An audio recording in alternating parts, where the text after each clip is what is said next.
Selamat datang di video ini. Sejak munculnya kecerdasan buatan, kita terus-menerus mendengar tentang bagaimana AI mungkin akan mengambil alih pekerjaan kita, bagaimana hal itu akan berdampak pada kita dan bahkan mungkin menggantikan tentara di medan perang.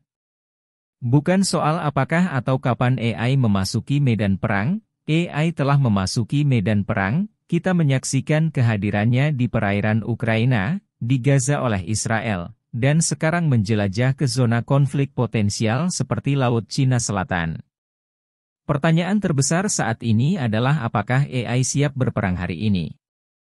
Para ilmuwan di Angkatan Laut Tiongkok telah mengungkapkan taktik dan teknologi yang digunakan oleh kapal perang Tiongkok melawan pesawat pengacau terberat yang dimiliki AS. Saya berbicara tentang EA-18G Growler Amerika, yang baru-baru ini dianggap sama sekali tidak berguna oleh radar baru Tiongkok yang menggunakan AI. Pada bulan Januari 2024, para perwira dan pelaut Tentara Pembebasan Rakyat di kapal perang Angkatan Laut Tiongkok Nanchang diberi penghargaan atas tindakan mereka melawan armada kapal induk AS. Media Tiongkok menyiarkan rekaman yang menunjukkan pertemuan dekat antara dua jet AS. Salah satunya diakini adalah EA-18G Growler. Video kapal perang Tiongkok yang dirilis oleh Tiongkok pada saat itu menunjukkan bahwa EA-18G mungkin telah mengadopsi teknik tempur yang dikenal sebagai jamming sambil menemani pembuatan formasi dengan pesawat perang lain dan melakukan noise jamming. Bagi mereka yang tidak terbiasa dengan istilah noise jamming, ini melibatkan pelepasan sinyal kuat dari target palsu untuk membutakan pertahanan kapal perang. Namun, meskipun jet Amerika berupaya untuk mengganggu radar kapal perang Tiongkok, sistem di Nanchang terus beroperasi secara normal dan bahkan masuk ke sasaran utama armada AS. Seorang komandan di Nanchang kemudian mengatakan kepada media pemerintah bahwa pesawat perang Amerika dikantongi segera setelah itu. Jadi, apakah klaim Tiongkok benar? Jika Beijing benar-benar mengembangkan sistem radar yang dapat mengatasi sistem pengacau Amerika yang paling sulit sekalipun, bagaimana AS bisa kalah dibandingkan Tiongkok? Tidak ada gunanya menebak bahwa itu adalah AI. Jika klaim Tiongkok benar, berarti mereka telah mengembangkan sistem radar yang pada dasarnya dapat mengakali teknologi pengacau Amerika yang paling canggih sekalipun. Radar Tiongkok baru ini digambarkan memiliki kemampuan kognitif yang memungkinkannya merasakan lingkungan di sekitarnya, memproses informasi, dan mengelola sumber daya secara efektif. Sebagai hasilnya, radar ini dapat secara efektif melawan teknik jamming kompleks yang digunakan oleh EA-18G Amerika. Inilah yang memicu perang tak terlihat yang berkecamuk di Laut Cina Selatan antara dua kekuatan militer terbesar di dunia, Tiongkok dan AS, yang berlomba untuk mendapatkan supremasi AI. Saat ini, sepertinya Tiongkok memimpin.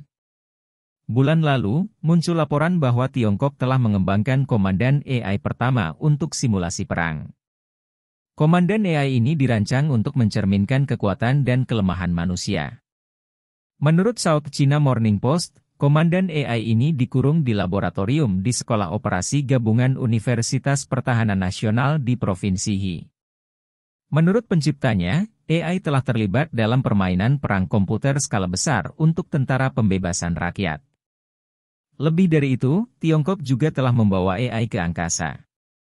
Mereka mengklaim telah mengembangkan AI tempur udara cerdas yang dapat membuat keputusan taktis dalam waktu sepersekian detik dan menjelaskan alasannya kepada mitra manusia dengan visualisasi data dan bahasa alami. AI ini diklaim mampu mengartikulasikan alasan di balik pilihannya. Peneliti Tiongkok mengatakan bahwa AI yang inovatif ini dapat terlibat dalam wacana cerdas menggunakan visualisasi data, kata-kata, dan grafik untuk menjelaskan manuver tertentu dalam keributan. Mereka mengklaim bahwa AI ini dapat mencapai tingkat kemenangan hampir 100% dalam skenario simulasi pertempuran udara. Tentu saja, AS tidak jauh di belakang. Pentagon dilaporkan sedang mengerjakan lebih dari 800 proyek AI militer aktif, termasuk mengevaluasi ancaman dan meningkatkan pengambilan keputusan di medan perang. Jelas, Pertaruhannya tinggi dan persaingan dalam mengintegrasikan AI ke dalam sistem militer merupakan lompatan yang signifikan dalam modern warfare. Namun, terdapat keterbatasan pada AI saat ini, belum lagi masalah praktis dan etis, terutama dalam konteks otonomi senjata yang mematikan. Dilengkapi dengan AI, terdapat risiko dan tantangan baru yang harus dipertimbangkan secara hati-hati. Misalnya, ketika AI meningkatkan kemampuan militer, hal ini juga menimbulkan potensi bahaya seperti AI menjadi nakal atau tidak berfungsi di medan perang, yang berpotensi mengakibatkan kerugian jiwa yang tidak bersalah. Ini membawa kita ke pertanyaan awal, apakah pertempuran AI siap? Sebelum melanjutkan lebih jauh, beritahu kami apakah Anda menyukai videonya? Jika ya, silakan klik suka dan bagikan, dan mari kita lanjutkan. Manajer rantai pasokan dari produk manufaktur tahu bahwa tidak ada jalan keluar dari Tiongkok. Apapun yang kami coba beli atau apa yang ingin AS bangun, AS mengetahui bahwa sudah ada sekelompok perusahaan Tiongkok yang berada dalam posisi monopoli atas bahan mentah utama atau proses penghilangan, atau kereta logistik, atau suprakitan.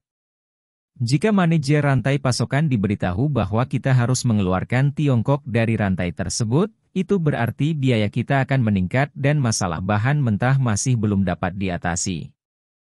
Ketika politisi AS, pejabat AS, dan regulator AS memberitahu orang Amerika bahwa mereka bisa membuat undang-undang atau menandatangani perintah eksekutif dan entah bagaimana mengubah kenyataan ini, mereka berbohong.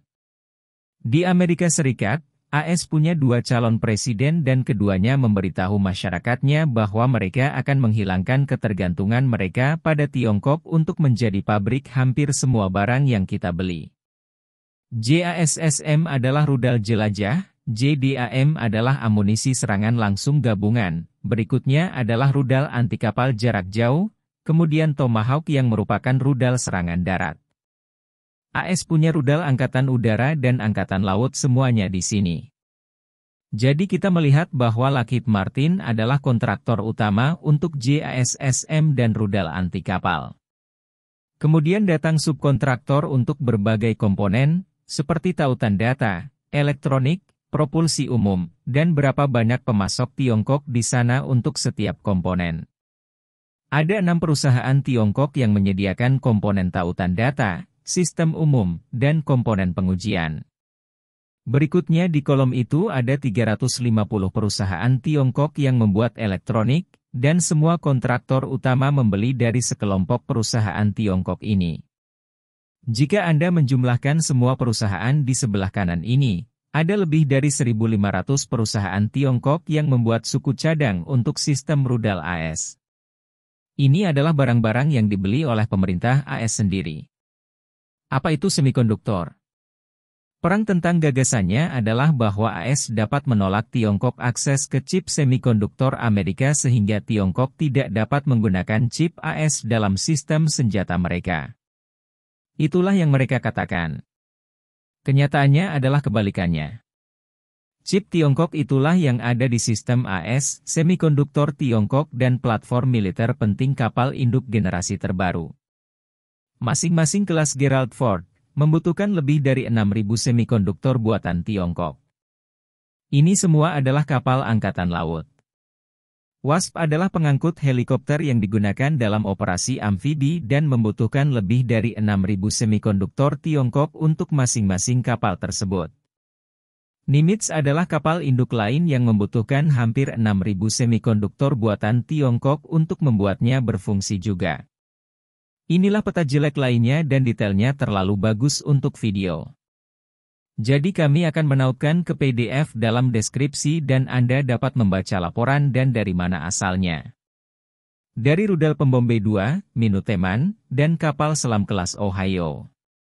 Ini adalah platform senjata nuklir AS. Mereka membentuk triad strategis. Senjata nuklir berbasis udara dan kapal selam yang berbasis di darat. Baterai rudal Patriot ada di bagian bawah dan itu adalah sistem intersepsi rudal utama AS.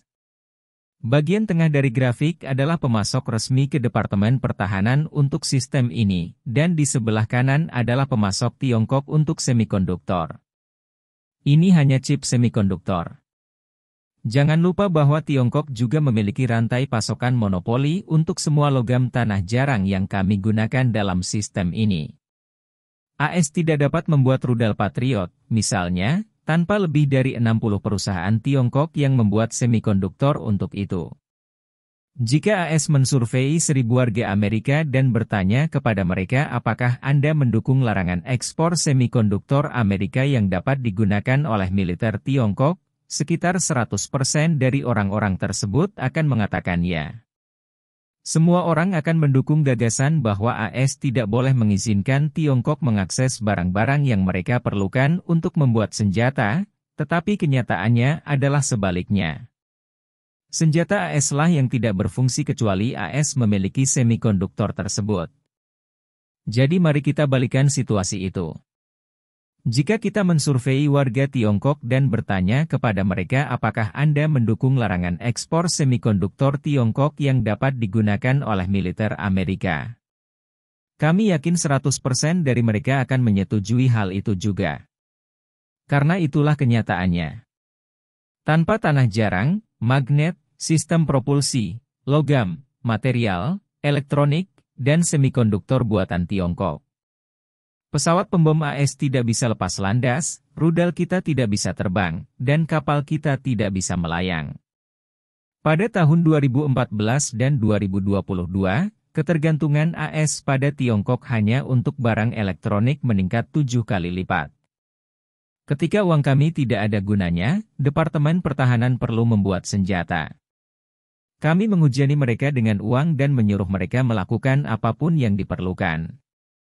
Departemen Pertahanan membutuhkan barang elektronik Tiongkok untuk membuat senjata dan kami punya banyak uang untuk itu. Itu masalah keamanan nasional. Tetapi jika sebuah keluarga muda ingin membeli mobil terjangkau buatan Tiongkok, maaf, itu masalah keamanan nasional.